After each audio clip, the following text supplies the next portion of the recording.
Hey, what's up, everybody? Welcome back to the Rules of Engagement. About to jump into a Protoss vs. Terran replay that I played on the Heart of the Storm ladder. But first, let me tell you about our new cool site, YouTube. So, we've had a new Starcraft special YouTube thing up for a couple weeks now. YouTube.com/official MLG Starcraft 2. Just Starcraft 2 content. Please go ahead and subscribe. We got all our stuff up here within an hour or two when it airs. And the more subscribers we get, the happier I am and happier we are. Since we got past 1,000 subscribers, we started giving out a lot more beta keys. So that was something we gave you guys a goal to meet. You guys met it.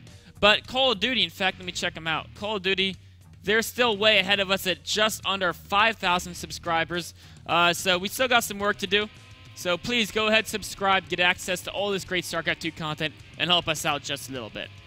So let's jump into the replay now. And this is going to be a Protoss vs. Terran game about utilizing the new Phoenix range in PvT. So a couple things we're going to talk about. First, talk a little bit about the new Phoenix in Heart of the Swarm. And then talk about how you can use the Mothership Core, another new Heart of the Swarm unit, to fill in some defensive gaps and play a little more greedy, I guess. And then also, what should your Phoenixes be doing when you make them?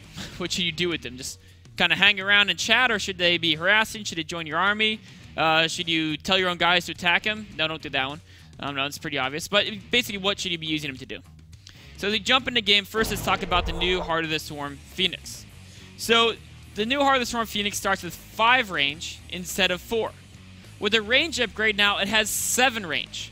And that basically allows it not only to be a little bit more effective against Vikings, but to work around Marines very easily.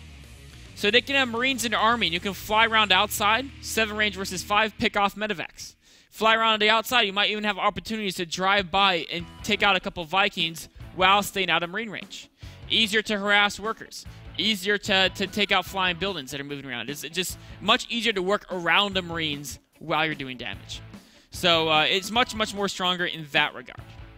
Now, as we get into this game, the other thing I want to talk about is in the opening, before I really get to this stuff, is using the Mothership Core to fill in defensive gaps. Let me just talk about the opening I did real quick. So it was just a one gateway expansion, add in 2 more gateways, then your second gas, then your robotics facility, the very standard open you see everyone do. Then I get a very fast robotics support bay. And the reason I want this is because Phoenixes on their own aren't very good against Terran. You still need area of effect damage, okay? But if you're investing in Phoenixes, that's a ton of gas.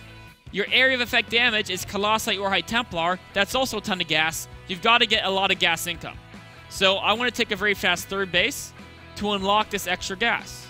So I think to myself, how can I take this third base so fast? Well, if I want to make sure I can defeat small, little Marine-heavy bioforces, which are what you're going to encounter early on in the game, around the 10 to 12 minute mark. You know, some Marauders, but predominantly Marines. If they go too many Marauders, their army's too small and weak, early on anyway. So, to beat that, one of the best combinations is just a couple Sentries, some Zealots, and a single Colossi is all you need. So I try to rush out 1 Colossi really fast. I mean, I'll keep getting more, but 1 Colossi really fast allows me to maintain army equality to them. If I go Sentry, Zealot, Colossi, it's a very strong direct engagement army type. Now, the problem with this strategy in Wings of Liberty, we do Zealot, Sentry, Colossi, very fast third. It works great on some maps. But the weakness to it, and which is why it's very hard on other maps, is that it's very weak to draw play. Because you don't have a good Stalker count to punish those medevacs. Colossi can only be at one place at a time. The Zealots can be kited around and they're not very good inside buildings because they might get stuck in chokes, etc. So you're weak to draw play, which is why you don't see this build all the time in Wings of Liberty. But the cool thing about this is that's what the Mothership Core is for. So in Wings of Liberty, if you're doing this, you often have to have a separate control group of guys just to deal with drops in your main. You usually put them probably around here so they could return to your main or your natural very quickly. And that would make your army smaller. And because your army is smaller, you can't afford to both take this third base and get the double Stargates at the bottom here. But in Heart of the Swarm, what you have is you have the Mothership Core's Photon Overcharge ability. So if you keep it relatively close to both the nexuses that you're most worried about covering, whatever they drop at, you throw that Photon Overcharge, and your Nexus all of a sudden can be combined with Warpins. Can't do it on Snow, but combined with Warpins can often deal drop play. So I was figuring I could just use my army to control the open spot. I didn't have to partition units out here weakening my army as long as I keep that Mothership Core back at home to deal with that drop play. So it's really great for filling in those defensive gaps because of that. Mothership Core is very, very, very useful. So as we go forward in this game, we're going to see, I try to keep eyes on him with observers so I know what he's up to. Unfortunately, he kills them all. And this is the hard part about Protoss. When they kill your observers, I think I've lost 3 observers so far this game, 2 or 3 at this point. And all of a sudden, you have no idea they can be doing this drop play. And now with those pre-igniters, see how fast they cross this distance. What do they call them? Ignite afterburners, excuse me, sorry. The medevacs are much, much, much more stronger at crossing map fast. So we can come here with this drop, and I can put my photon overcharge here. And it's okay that my army's up here, right? Now a double drop is a little bit tricky. If I had, if I had more than one gateway on cooldown, it would be a little bit easier. But as it is, the photon overcharge has a hard time killing these units. You want to focus the medevacs first because they're just going to heal the units anyways. And also that makes their trip one way. So I do that. I'm trying to deal with the drop. You notice they were saying the Marina first and I refocus it to make sure it's going after that medevac. I send one Zealot, and here's where I should partition off a few units and send them down here. The trick is I don't want to send my entire army down here against this double drop because I know that's not his whole army. He could come into my natural, he could come into my third if I'm not careful. So my army should really still be here. Just a few units coming out to help cover this drop play. As it is, I don't send those units, but I send the Phoenixes back, Zealot Warpin, and Photon Overcharge on Nexus means this drop is taken care of, right? With these 4 Zealots, these Phoenixes, and the Nexus, the drop's taken care of. I'll probably lose the Nexus. It's already dead, though. It's too late for me to get there. The drop's taken care of. My army should really be going up to the top to cover that. Unfortunately, it's not. So that's a mistake by my part. Not the worst. I mean, it's a bad mistake, but here's why it's not the worst mistake. One is this drop. It's unclear who that favored because he both medevacs and all his units and 2 Vikings that he sent to help escort them got totally slaughtered, right? So that's the kind of you can say a trade-off there. He probably got a slight advantage here. But now he's putting his whole army here, and in a way I'm out of position, which means that he can snap this Nexus. But then what it also means is that I can come in here, and he's going to lose his whole army. This is the strength of Phoenixes, that when they try to run from you, right, they can run, but the Phoenixes can come in here and kill all those medevacs, all those Vikings. And if they don't have medevacs or Vikings, you can pick up some of the units. So either way, you get to kill a bunch of their guys. Not to mention, in fact, he's burned so many stims, his army's in a deep red now. So he's done some serious damage to my economy. If you look at economy now, he's way ahead of me. But his army has taken massive beatings, which means that I can use my army strength now to try to do some damage to his third. So now that we're talking about what should the Phoenixes be doing, right? So far this game, the Phoenixes have just defended the drop, and then they've ran down his army. So right now, my Phoenixes are mostly stuck by my army. And this is because if your army is close to a potential engagement, the Phoenixes should be close by to support. If your army is not close to a potential engagement, they should be constantly harassing.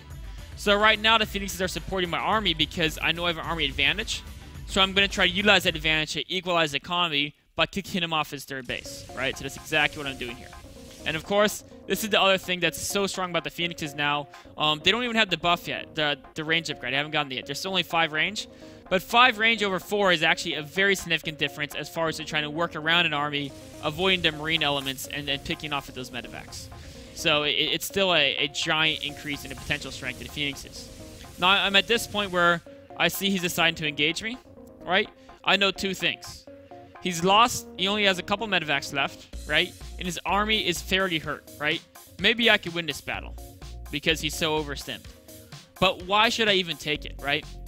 He just did another stim, and he's got all those SCVs with him, so all I have to do is back away, throw down some force fields, and now he just had to hurt his army another massive chunk, and he's going to have a very hard time replacing the life on it, right? So maybe I could have won that engagement, but the longer I wait, the stronger position I am in, because he can't replace his medevacs and Vikings at the same time. He's so constrained on both of them that his army development is going to be pretty poor relative to mine. Not to mention the fact that now I'm on double Robo Colossi production, right? And I'm starting to get upgrades, and I'm starting to invest in that fleet beacon to try to get further Phoenix upgrades, not to mention Phoenix range. But now also notice something else, right? My army backed away, and he didn't chase me. So what does that mean? It means, just like I said earlier, my army is not close to a potential engagement anymore. So now that it's not close to a potential engagement, the Phoenixes should be constantly harassing. So that's what they do. They go into main. And they have so much energy from building up throughout the game. They can go and kill a bunch of SCVs. I can go in and try to kill some of these medevacs here. And look at how I can, I mean, I'd say work around the Marines, but there's actually all Marauders here, so not too helpful for him here, so Marauder heavy. I can just keep picking off all this stuff and do serious damage just on the harass. So the Phoenixes, if your army's not close to a potential engagement, constantly harass. Like right now, I shouldn't be retreating back this far. It should be going back into the third. That's just me being slightly off of my multitasking there. Not quite perfect. In fact, I'm running back to my army for who knows what reason. They should constantly be on the harasser. So let's fast forward here. Finally, I'm going to try to circle around, do some more harass. And now I think I'm at the point where I have that range upgrade, right? Or, I lied. I don't. But I'm going to keep harassing here. And because of this, I don't have the range upgrade quite yet, but it's still 5 range versus Marine 5, so I can come in here and pick off a guy off the edge.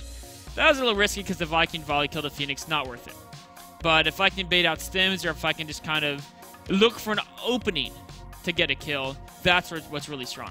And in fact, now I'm getting the range upgrade, and as soon as I get that, let me fast forward to that point.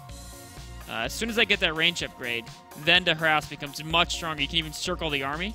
So as you can see here, I'm going to go again into main, kill a bunch of workers. And this time when his army comes back, right, I can do something like this. I can go around the Marines and go to the Vikings. And so actually, let me bring this up on the drawing board. Because one thing that's really important to note here is the small details of the game, how big they can matter, right? So if I want to avoid the Marines, but go after the Vikings, because I obviously want to kill Vikings, I'm so colossal heavy, I kind of have to go along this route, right? And then I can cut up here, right? And what's important to notice is this section right here, as I'm traveling along this route. Before, without the new range buff, during this segment, I'm not attacking. I'm not attacking him at all, right? But watch here, with the massive range these Phoenixes now have, we pop back in the game, we'll slow down. As they cross over here, look, they're in this zone, they're all shooting. Even the guy in the back, he's still shooting. So all of a sudden I can make this run on the Vikings, and I'm getting so many more shots up than I would have before, right? It's much more effective. And I can come back here, and look at this. I can shoot the Vikings while staying super far away from the Marines. And I can come in here, I can just keep killing more and more Vikings, and every time they back up, they take extra volleys. So it's just such a massive advantage to have that extra range on a Phoenix, as long as you use it well. And then, of course, you know, when he backs away, pick off some more stuff with lifts, kill anything that's in the front of his army, and look at this. I can work around. The Marines are here, right? These are where the Marines are. I can work around and probably get this medevac. Oh, wow, he's really good. Ignite Afterburner, nice little pullback on the medevac because it was so vulnerable. But just the power of the Phoenix is so much higher. And then, I mean, this game's, it's not over. I mean, he's got, it's kind of over because his upgrades aren't very good. And then if you look at army value, my army value is a decent amount ahead. It is not a lot, so he's still got a shot, but it's enough of a tech advantage that because I have this many Colossi, I'm just going to totally crush his army here. So he's going to be in trouble. Let's actually watch his last battle here real quick, just to see how effective this combination can really be here.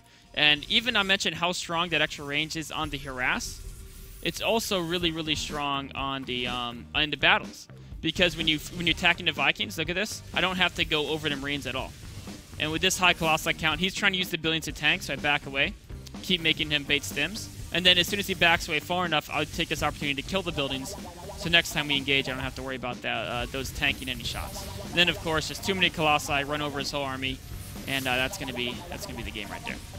So that wraps up this segment about PvT, all the new ways that Phoenixes got much stronger with that small range buff, how a huge impact it can make, along with that Mothership Core being added in for the extra defensive utility. We'll take a short break, then be on with the next segment, which is going to be a little bit of a fun replay about a planetary fortress rush you can use when you play Terran.